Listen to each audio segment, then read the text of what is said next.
So before I was able to get the current video into the editing program, this occurred.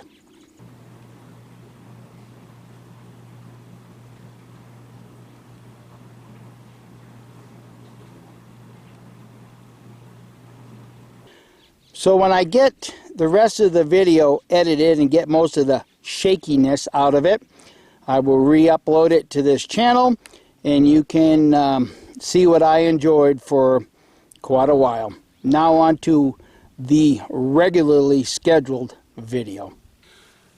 Howdy friends, thanks for clicking on this video, and I hope you can glean something from this video.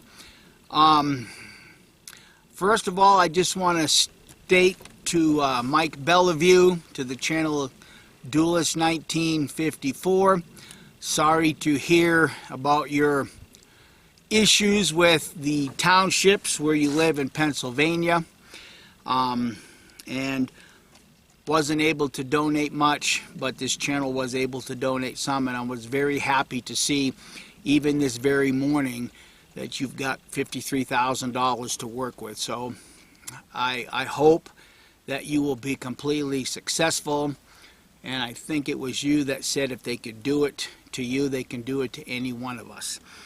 And with that being stated, I don't want to get overly political on this channel, at least for the time being, but my thought process is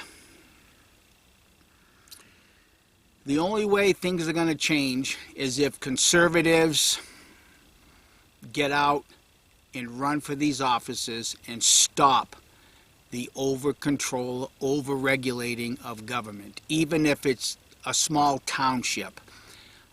Fortunately for me, where I live, out in the middle of nowhere, New Mexico, there isn't any governances here that stop me from shooting on my own property. And like you, Mr. Bellevue, all my neighbors shoot around here from their porches, or designate a piece of their property for such a purpose. So good luck in your endeavors, and I'm glad to see that the black powder community, or the gun community in general, is willing to step up and show solidarity. But once again, if we really desire the freedom that our forefathers have fought and died for, then we must set aside some of our personal lives and run for these offices and stop this government overreach and control. So to quote Benjamin Martin in the movie The Patriot, an elected legislation can trample a man's rights just as easily as a king can. Bear that in mind. So, with that being stated, I want to move on to the next item. As most of you know, I don't want to play with any sights on my guns until I've shot them about 100 times. And I'm at that point with this 51 Navy Army San Marco. Let me just kind of show you guys real quick. The other day, when it was windy, that's why I didn't record it.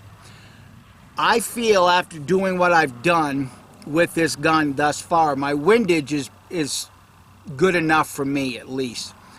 And you can kind of see I've got 3 cylinders here. The first 2 cylinders I kind of had issues with it because I decided to shoot my homemade percussion caps, and I did have some issues with them, the caps not going on straight, and the way my older ones that I've made, I put like a little piece of tissue paper in it, and because there's no back burn, or at least when I shot my caps to burn out any residual oil, snap the caps, some of that paper got into the cone, and there was no back pressure, no back flame burning out that paper. So the first cylinder I had a little bit of issues. The second cylinder I had 1 cylinder that I actually had to take the nipple off and take my my little needle and prick the powder charge itself so that I could get that flame directly to it. But then after that, I shot another 5 or 6 cylinders in succession, offhand, both right and left-handed, and that's what I accomplished with that right there. So I'm pretty safe in saying that the windage is right on. I'm happy with that being shot offhand. And with that have been stated, let me show you, if you haven't already recognized, I have a much taller front sight. Let me get a little closer to the camera. Hopefully the camera can focus in on that. Let me get the original sight and just lay it on top of the barrel so you can see the comparison. Now bear in mind, that's not setting into the threaded hole. That post is threaded, and I did not realize that. So once I realized that it was threaded, I decided to do something to accommodate the hole and the threads that were already there.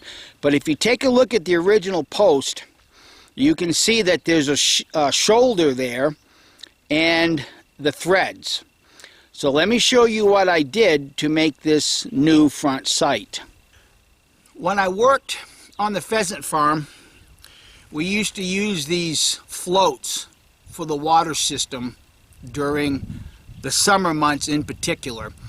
And of course, you know, the pheasant would step on them and they would get bent, and you know, the float would never shut off, so we'd have to go and, you know, bend it back a little bit so that the float would shut off and all of that. Well, over the years, having been working there, I've been able to collect a ton of these broken water valves, which when I do get my forge fired up for the season, I usually make brass blanket pins out of these.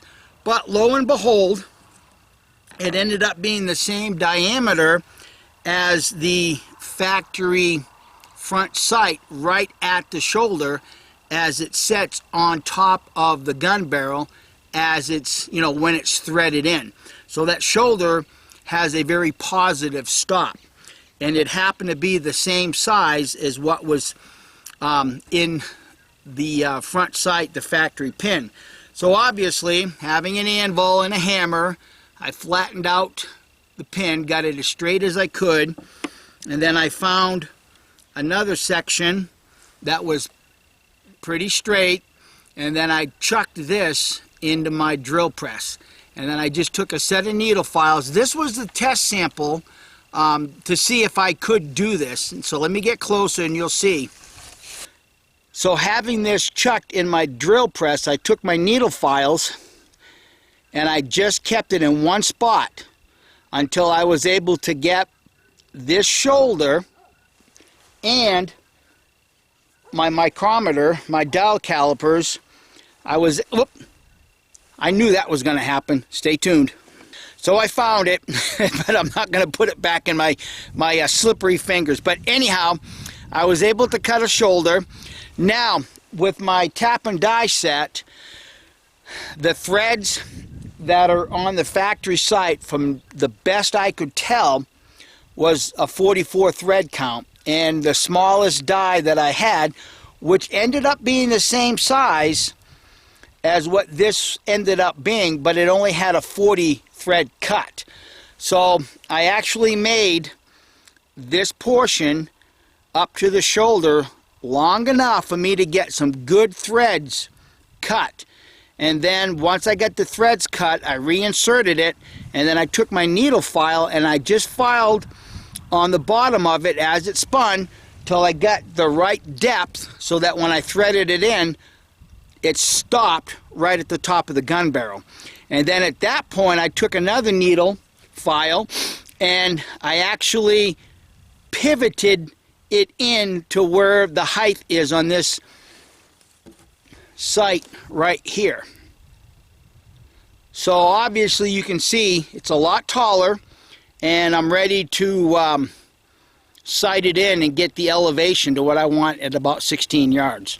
Now, with that out of the way, I did make some more gunpowder, with the barberry being the charcoal. Now let me explain to you what I did here, because I did something just a hair differently than what I did or what I explained in the previous video, mentioning to Jake that I think he's on the right track regarding milling it maybe twice, or like what I did with that juniper, I actually milled it twice. But this time, now I made a double batch. I don't typically make a double batch. I only typically make one batch, which is the 75 grams of potassium nitrate, 15 grams of the charcoal, and in my mix I put 11 grams of sulfur instead of 10. Now, I have a total milling time of 30 hours. And because the outside temperature was right at about 40 when I was milling this, and being a double batch, on day one I milled it for 9 hours out of the sun. So the ambient temperature, in my opinion, wasn't affecting the milling process like some might think. Now, with that being stated, let me also re-qualify something. In the previous video, I measured my lead round balls and they didn't change in size. Thus, in my mind, none of the lead dust is getting into my gunpowder. Now, since then, the channel Hoffman Reproductions has put up a video stating that his lead round balls are actually getting smaller. Well, what I probably should have said and had remembered to state, in a previous video I mentioned over the years, when I was at a rendezvous, people would tell me I was buying pure lead, and in some instances I was not. That's why I did that video testing lead hardness. Now, some of the lead that I have right now is even too hard for me to use in my 44 Magnum.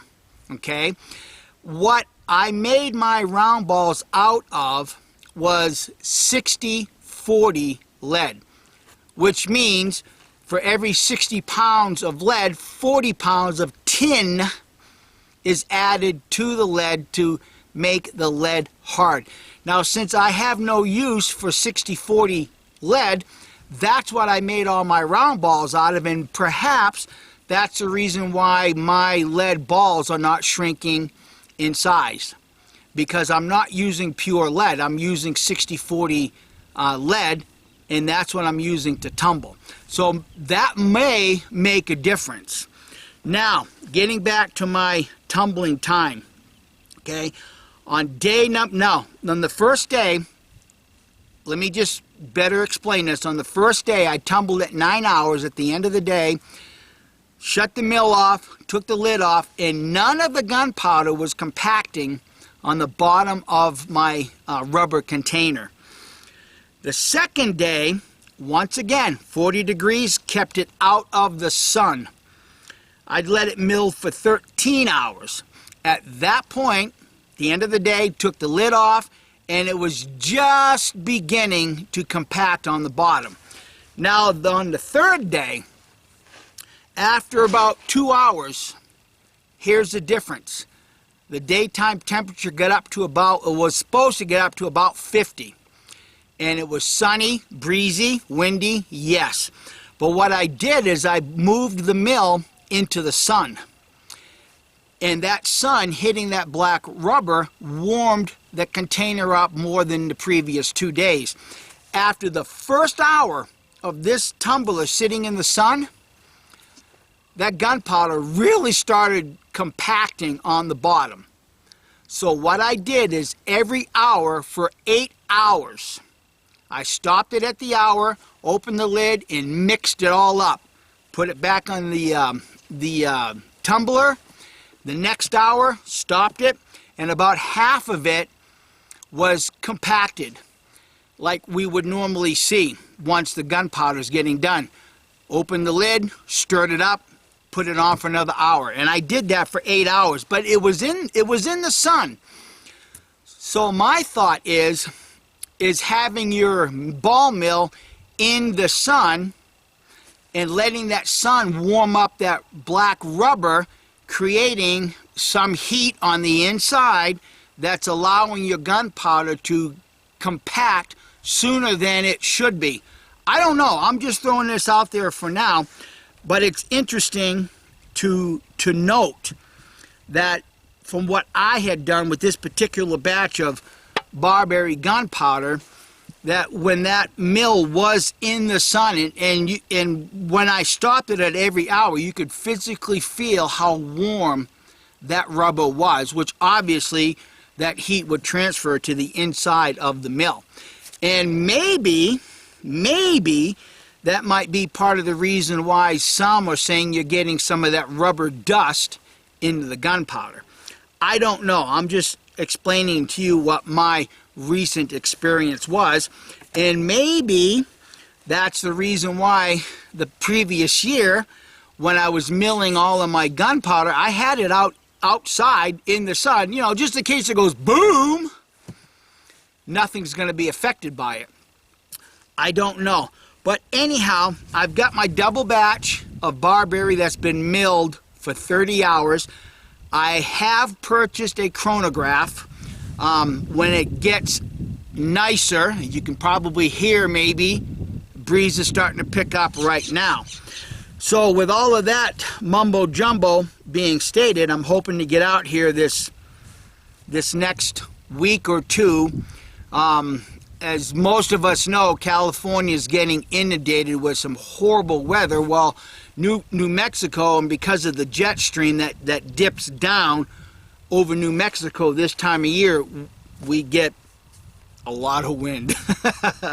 So anyhow, I think that's all I have to say about that. Other than thanks for watching. I hope that you will like and subscribe and stick with the channel, because hopefully within the next week or two I can get out and fine-tune my Army San Marco 51 Navy and get that to print the way I would be satisfied with it, and also stick around for me to test my fresh batch of gunpowder, which is made once again with barberry. Now, the testing that I'll be doing is I have a little bit of barberry black powder left that I only milled one time, and I mentioned that in the previous video. We all convinced ourselves that once you open up the lid and everything's compact and all the media is sitting on top, the gunpowder's done. Well, this is kind of an experiment to test that theory, and as of right now, I do think that milling it in the sun and allowing that sun to warm up your container may have an effect on how quick your gunpowder packs in the bottom of your container, but time will tell. So once again, friends, thanks for watching. I hope you will like and subscribe, and if you have not done so yet, please go to the channel Duelist1954.